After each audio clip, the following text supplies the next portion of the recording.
There comes a moment when the silence of your life becomes too loud to ignore. The morning alarm rings, your body moves, you shower, dress, eat, work, return. Another day ends, and yet nothing felt truly lived.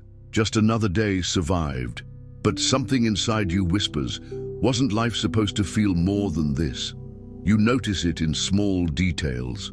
The coffee that used to warm your soul now tastes like habit. The commute feels longer, the smiles thinner. You go through the motions, but you're not really there. A quiet weight builds in your chest. It's not pain, it's emptiness. You survived another day, but at what cost? Take a breath. If this resonates with you so far, I invite you to pause and reflect, not with guilt, but with honesty. You're not alone, and this story might just be the mirror you didn't know you needed. Leave your thoughts below. Your voice matters here. You start questioning things you haven't dared touch in years. Dreams you buried, promises you broke to yourself, all coming back, and not to haunt, but to ask, what happened to us? What happened to the version of you that once danced with ideas, that used to wake up excited, not exhausted? Life didn't break you, routine did, slowly, silently, like a fog. It's not that you gave up, you adapted, you endured. But in the process, you stopped showing up for the parts of life that made you feel alive. And now, that absence is catching up. Thank you for staying with me until now. Truly, most people click away before the truth gets uncomfortable, but you're still here. And that tells me something powerful. You're ready to ask deeper questions, ready to stop tolerating life and start experiencing it. And trust me, the best is yet to come. You take a small step. It's not radical, it's not dramatic, it's something simple. You actually taste your morning coffee. You look at the sky for a few seconds longer. You ask a loved one how they really feel, and you stay to listen. Something stirs. It's faint, but it's real. But change is never comfortable. The old voice inside you returns, mocking, doubting, warning you not to believe. It wants you safe. But safe is where dreams go to die. You begin to see how fear wears disguises, busyness, obligation, logic. And yet, there's this fragile hope inside, whispering, just try. The rules you've lived by start to feel foreign. The beliefs that once protected you now confine you. You're not reckless, you're awakening. Every tiny shift feels monumental. You start noticing beauty again, in silence, in chaos, even in your own reflection. Then, like light filtering through blinds, joy returns. Not loud, not overwhelming, just enough to remind you this is what living feels like. You laugh, really laugh, for the first time in ages, and it doesn't come from a joke. It comes from finally feeling like you're home inside your own skin. The days are still hard. The world hasn't changed, but you have, and that changes everything. The ache doesn't fully go away, but now it has a name. You're no longer lost in it. You're watching it, learning from it. Pain becomes a teacher instead of a jailer. You sit with it. You ask it questions, and surprisingly it answers with truth you had long avoided. You stop racing. You stop pretending you're fine when you're not. You find power in stillness, in honesty. The mask begins to crack, and what emerges isn't weakness. It's the most honest version of you the world has seen in years. Vulnerability is no longer something to hide. It's the beginning of your return. You begin to speak to God again, not out of desperation, not out of ritual, but because your soul needs it. Your voice trembles, your thoughts ramble, but you know He hears it all. And for the first time in a long time, you sense He never stopped listening. The way you see the world changes. You notice how the wind moves the trees, how the sunlight dances across a floor. You begin to feel awe again, not because the world became more magical, but because you finally removed the blindfold of numbness. You find an old journal, or maybe an old photo, something that reminds you of a time when you still believed. It breaks you, not in despair, but in longing. A holy kind of ache, a reminder that your heart still remembers what it was made for. You stop running, not from danger, but from your own reflection. You realize that the person you were trying to escape was actually the one needing the most love. So you start treating yourself the way you would treat a child in pain, with grace, with patience, with kindness.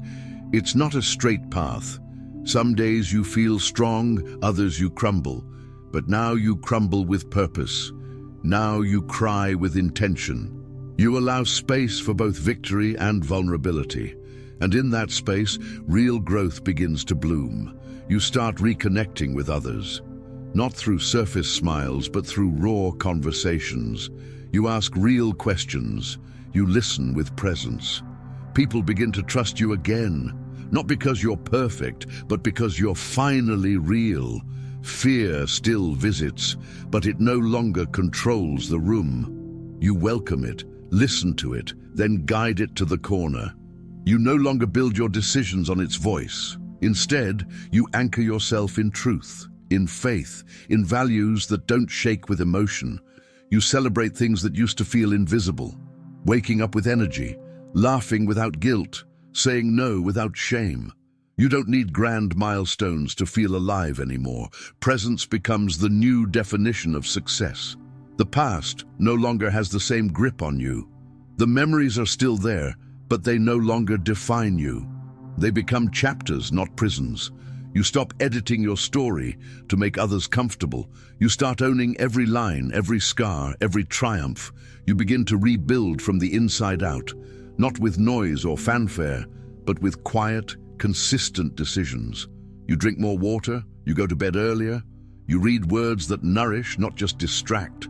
These choices seem small, but they become bricks in a foundation that actually holds. You find rest, not just sleep. You rest in knowing you don't have to earn your worth. You don't have to chase approval. Rest becomes an act of faith, a declaration that you are already enough, even while becoming more. You revisit your faith, not as a checklist, but as a lifeline. You open your heart to grace again. You pray not to perform, but to connect. You begin to feel the difference between religion and relationship. And that difference brings peace that the world can't explain. You look at the world through the eyes of someone reborn. You see strangers as stories, not obstacles. You smile at them, not because you have to, but because something inside you is full enough to overflow. The kindness you offer isn't strategy. It's who you are becoming. You face resistance. The world wants the old version of you back, the predictable, the quiet, the tired one. But you no longer fit in those clothes. So you walk forward, even when misunderstood. You no longer fear being different. You fear staying the same. You realize that what you feed your soul matters. You become intentional with what you watch, what you listen to, who you allow close, not out of arrogance, but out of stewardship. You were given one life, and now you're choosing to honor it. You sit in silence more often, not as an escape, but as a return. You listen for the voice beneath the noise, the one that says you are loved, the one that never stopped calling you home. That voice becomes your compass in a world full of confusion. You no longer wait for special moments to celebrate life. A walk becomes sacred. A conversation becomes holy. You start clapping for yourself, not out of pride, but because you've seen what it took just to stand today. Every moment is a miracle you no longer overlook. You make peace with the fact that joy and sorrow can hold hands, that light and shadow dance together. You stop trying to fix every broken piece. Instead, you live fully even in the middle of the cracks, because now you know brokenness does not cancel beauty. You start remembering who you were before life told you who to be, the creative one, the brave one, the one who wasn't afraid to dream out loud. You dust off old journals, revisit old ideas, and breathe life back into parts of you that were never meant to die. The discomfort of growth becomes more familiar than the comfort of stagnation. You stop craving ease. You begin to crave depth. You seek conversations that stretch you, challenges that refine you, and truths that don't flinch when confronted. You release the need to be understood by everyone. You understand that not all people are meant to walk every chapter with you. And that's okay. The people meant to walk beside you now recognize the light in your eyes and choose to stay. You forgive, not because it's easy, not because they deserved it, but because you deserve peace. You stop carrying the weight of what they did. You set it down, not to forget, but to finally be free to move forward without chains. You look in the mirror and don't rush to look away. You see someone who has fought battles no one clapped for. Someone who showed up when it would have been easier to give up. You no longer need external validation. Your survival, your healing, your growth are enough. You begin to serve, not to prove anything, but because you've been filled with something worth sharing. You show up for others without draining yourself. You give from overflow, not emptiness. And somehow, the more you give, the more alive you feel. You build rituals, not routines. Morning moments of silence, evening walks with no destination, a prayer whispered in the middle of the day. These aren't tasks to complete, they're anchors that keep your soul from drifting back into numbness. You learn to be fully present. You stop rehearsing the past or previewing the future. You taste your food, you feel the sun, you look people in the eyes when they speak. Time begins to stretch, not because it changes, but because you finally enter it. You stop resenting your scars. You start tracing them with reverence. They are no longer signs of failure, they're symbols of survival. And within every mark is a message. You made it through. And you are still becoming. You reflect on how far you've come. Not with pride, but with gratitude. The version of you from before wouldn't have believed the peace you carry now. You whisper thank you. To God, to grace, and to every version of you that didn't quit. You realize that life is not about constant progress, but about returning. Returning to what matters, returning to your values, returning to yourself. Growth isn't a ladder, it's a spiral. And every time you revisit old wounds with new wisdom, that too is progress. You begin to honor those who came before you, their strength, their sacrifices, their silent prayers. You no longer see your life as separate from theirs. You're part of a legacy, a continuation of something sacred that didn't begin with you and won't end with you. You start to plan again. But now, your plans are not filled with pressure. They are filled with purpose. You no longer chase outcomes. You focus on intentions. The process becomes the reward. And peace becomes the proof you're on the right path. You learn to say no, not with guilt, but with clarity. Every no becomes a yes to something deeper, your time, your energy, your values. You no longer explain or apologize for protecting your peace.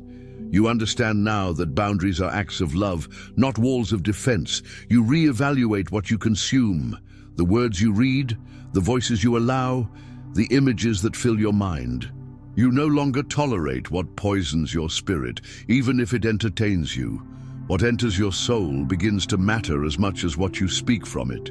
You embrace solitude, not loneliness, solitude, the space where you can breathe without performing, where silence doesn't feel empty, but full, where you remember that the presence of God is not found in noise, but in stillness. You prepare for storms differently now. You no longer panic when skies darken. You gather your faith. You remember past battles and remind yourself, you've survived worse. The storm does not scare you anymore. It reminds you who you are. You find a rhythm, not perfection, but rhythm. You learn to flow with life, not fight against it. You move with grace. You work with joy. You rest without guilt. Life becomes less about force and more about flow. You begin to recognize divine timing. Moments that once seemed delayed now reveal themselves as protection. What you thought was a closed door was actually a redirection. You no longer rush. You trust. You surrender, not with weakness, but with wisdom. You realize joy isn't a destination, it's a decision, a posture, a perspective. You choose it in the ordinary. You choose it in spite of disappointment. You choose it because life, no matter how heavy, still holds beauty worth noticing. You reflect on everything that didn't go as planned. the missed chances, the broken timelines.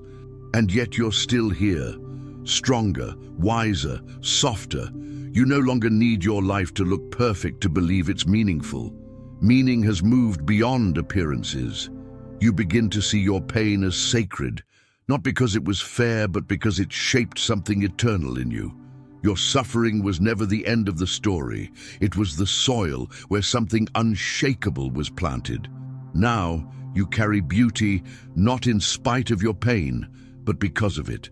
You realize your worth never came from what you did. It was never about the titles, the tasks, or the applause. Worth was always in your being, not your doing. And now you live like someone who finally believes it. You begin to notice how far your kindness reaches. A word, a glance, a gentle tone. What once felt small now feels sacred. You no longer underestimate the ripple of a moment lived with compassion. Love becomes your legacy, not a performance. You learn that life isn't a race to win. It's a garden to tend. You start measuring success by peace, not pressure, by depth, not display. The frantic pace loses its grip. What matters now is presence and how well you love through the minutes you're given. You start seeing time differently, not as something to chase, but something to walk with. You stop trying to beat the clock. You begin to cherish the rhythm of the seasons, the slowness of mornings, the quiet beauty of ordinary days. You embrace imperfection. You stop editing yourself for approval. The rough edges, the quirks, the flaws, they no longer embarrass you. They tell your truth. You become fully, unapologetically human and find freedom in your authenticity. You become someone who listens more than speaks, who waits more than reacts, who blesses more than complains. Not because life got easier, but because you became anchored. You're no longer thrown by every wind. You've grown roots. You don't need every room to understand you. You don't need every outcome to go your way. You've learned to rest in who you are becoming, a soul at peace, a heart awake, a mind renewed. You've learned the quiet power of a life well tended, and now every day is different. Not because it's free of hardship, but because you show up to it with open hands, clear eyes, and a steady spirit. You no longer merely survive the day. You inhabit it, honor it, celebrate it, and that is the real beginning.